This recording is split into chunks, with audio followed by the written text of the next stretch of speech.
Le Seigneur soit avec vous. Et avec votre esprit. Évangile de Jésus-Christ selon saint Matthieu.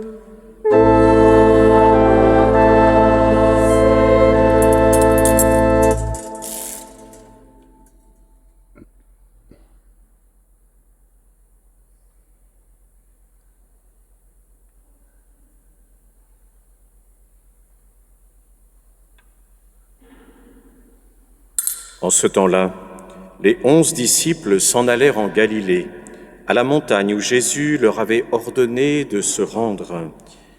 Quand ils le virent, ils se prosternèrent, mais certains eurent des doutes. Jésus s'approcha d'eux et leur adressa ces paroles. « Tout pouvoir m'a été donné au ciel et sur la terre. Allez, de toutes les nations, faites des disciples. Baptisez-les au nom du Père et du Fils et du Saint-Esprit. Apprenez-leur à observer tout ce que je vous ai commandé. Et moi, je suis avec vous tous les jours jusqu'à la fin du monde. » Acclamons la parole de Dieu.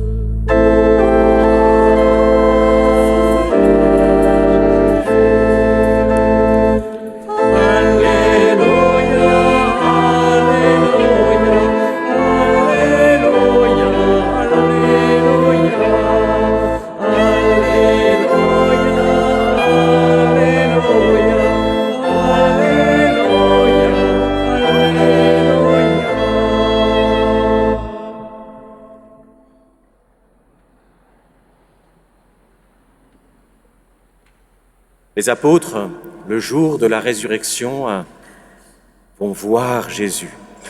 Après avoir vécu dans une détresse si cruelle, le mystère de sa passion et de sa mort, ils vont voir le ressuscité. Et nous le savons, nous avons médité ces évangiles, il va falloir du temps pour qu'ils puissent croire en la résurrection. Et ce qui est beau dans cet évangile, c'est qu'on arrive après ces 40 jours où le Christ, au milieu de ses apôtres, les a enseignés, les a fortifiés dans la parole de Dieu, dans ses enseignements. Et c'est lui-même qui est là avec eux et qui les enseigne. Jésus, vivant, ressuscité, nous arrivons à ce moment où Jésus vient accomplir quelque chose du mystère de notre salut, une étape supplémentaire. Et l'on voit, certains eurent des doutes. Ainsi sommes-nous. Ainsi sommes-nous. Et nous ne devons pas en avoir peur. Le mystère de la foi, comme souvent j'aime à le méditer avec vous, ce n'est pas une espèce de monolithe ou d'idéologie, vous voyez, statique. C'est l'accueil de quelqu'un. C'est l'accueil de quelqu'un. Souvent, comme on l'a fait pour beaucoup d'entre nous, tout petit bébé, on le découvre d'abord par une forme d'enseignement. Et puis on est invité progressivement à découvrir la personne de Jésus. Ceux qui l'ont découvert à l'âge adulte ont quelque part un avantage souvent, c'est qu'ils ont d'abord fait cette expérience, ils ont d'abord fait cette rencontre avec le Christ, qui donne à leur baptême une conscience et une profondeur que je n'ai pas eue par exemple, comme beaucoup d'entre nous. Mais c'est toujours quelque chose de progressif. Parce que nous allons apprendre à découvrir Jésus et puis à l'accueillir dans l'aujourd'hui de notre vie, qui ont 10, 15, 20, 30, 50, 60, 80 ans. À chaque étape de la vie, à nouveau, accueillir le mystère de Jésus dans sa plénitude, être en communion avec lui à travers les épreuves que nous traversons au quotidien, les vivre dans cette espérance qu'il nous a donnée. Ça, c'est le mystère de la foi qui progressivement s'incarne dans notre vie. Notre foi, qui peut procéder d'une conviction profonde ou d'un cœur rempli d'amour, aussi rempli de doutes, va progressivement s'incarner dans l'aujourd'hui de notre existence. Et alors on sait que là, la foi n'est plus un monolithe. Ouh là là, ça monte et ça descend. Ce sont des montagnes russes. Et pourtant, le Seigneur ne craint pas cela. La toute-puissance de Dieu est capable, dans les méandres de notre cœur humain, de venir progressivement habiter nos cœurs, les transformer jusqu'à nous envoyer. C'est extraordinaire ce mystère de l'ascension. Parce que, vous voyez, depuis une trentaine d'années, les Américains nous ont vendu une formule d'apprentissage qu'on appelle crash course pour la toute vitesse. Donc on fait des packages réduits, on fait des formations éclairs en 2 jours, 3 jours, 8 jours, etc. Là, c'est fort quand même. 40 jours après ce mystère de la passion, et ça y est, Jésus envoie ses apôtres. Allez de toutes les nations, faites des disciples. Faites des disciples. Annoncez-leur ce que vous vivez, puisque le disciple va transmettre quelque chose qu'il a découvert, qu'il a vécu. Et en annonçant cette parole, ce qui est sous-entendu, à tous ceux et toutes celles qui se tourneront vers vous, baptisez-les au nom du Père et du Fils et du Saint-Esprit. Ce n'est pas encore suffisant, apprenez-leur à observer tout ce que je vous ai commandé. Et le sceau sur tout cela, c'est cette présence indéfectible de Jésus ressuscité dans la foi, pour nous aussi dans l'Eucharistie, sa présence dans les sacrements. Je suis avec vous tous les jours jusqu'à la fin du monde. Le Seigneur ne craint pas notre fragilité, le Seigneur ne craint pas nos doutes, le Seigneur ne craint pas nos difficultés. C'est en lui que progressivement, avec lui, que nous allons approfondir notre foi. Et ce mystère de l'ascension vient ancrer notre espérance. Vient ancrer notre espérance parce que ce royaume dont Jésus avait dit à Pilate, au moment de la Passion, qu'il n'était pas de ce monde, tout étant un royaume pour lequel nous travaillons dès ici-bas, Jésus l'accomplit dans ce mystère de l'ascension. Dans son humanité, dans sa chair, il monte vers le Père et il annonce déjà ce que nous vivrons un jour tous ensemble. Ce mystère non seulement de notre présence auprès du Père, avec tous les saints, mais dans la chair, la résurrection de la chair que nous professons aussi dans notre credo, si mystérieuse pour nous. Et donc Jésus accomplit en plénitude ce que nous-mêmes nous sommes appelés à vivre, la transfiguration de tout l'être en Dieu.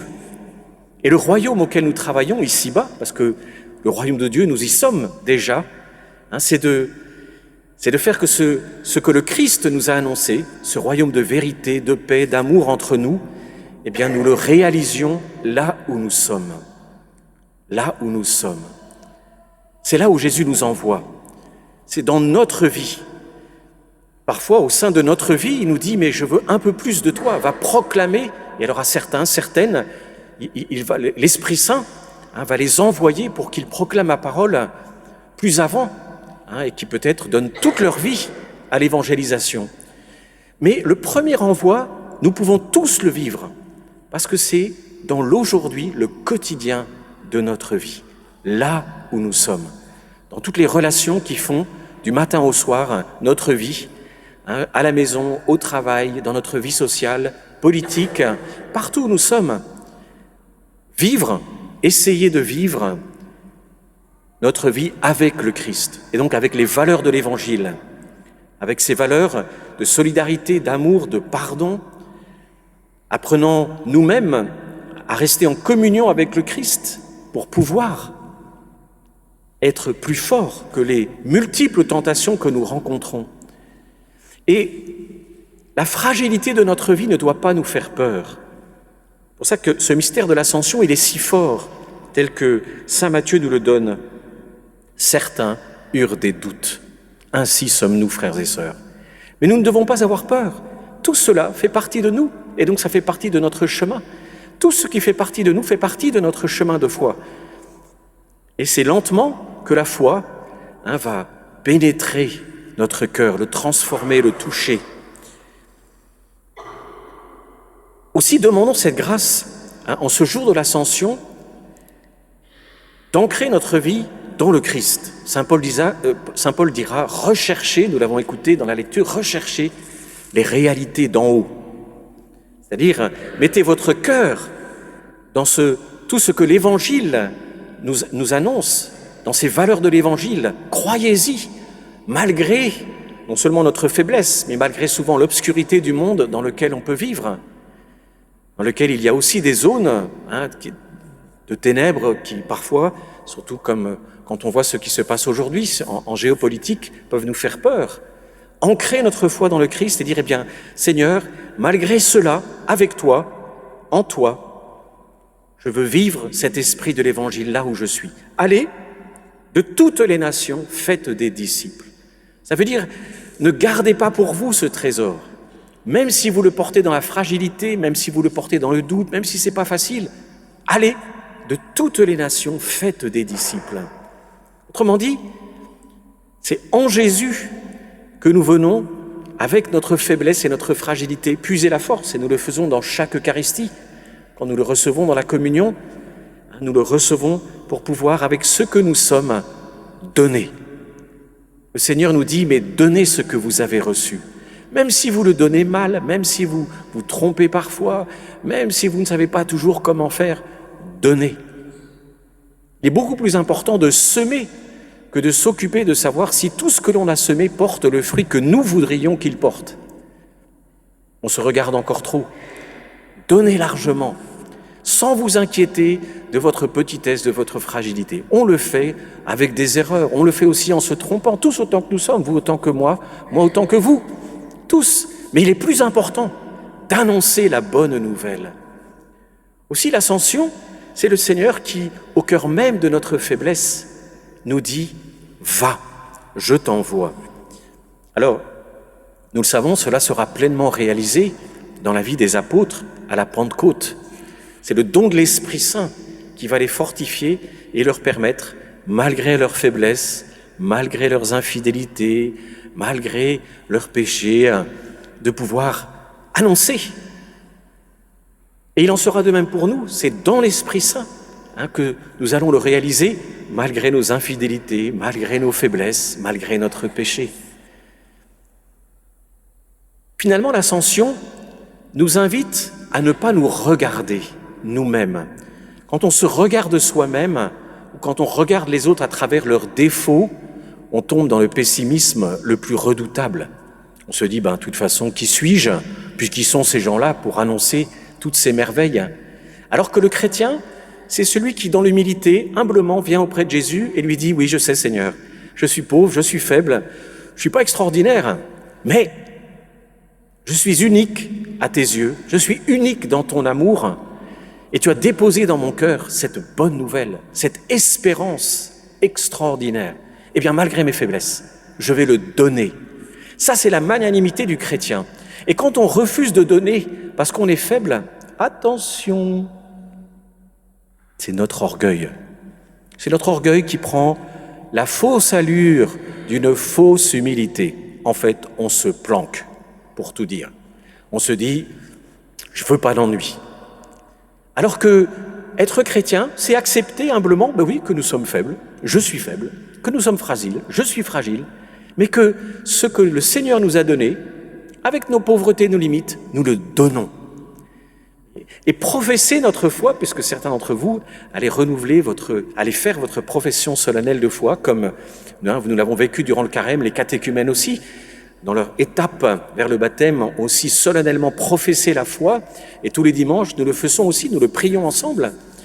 Notre profession de foi, nous le comprenons, c'est un trésor qui nous est donné et que nous voulons nous-mêmes répandre autour de nous. Encore une fois, malgré notre faiblesse, malgré notre indignité. Et on est plus préoccupé de donner ce trésor, de l'annoncer malgré notre faiblesse, plutôt que de le garder planqué au fond d'un trou. Alors demandons cette grâce à la Vierge Marie.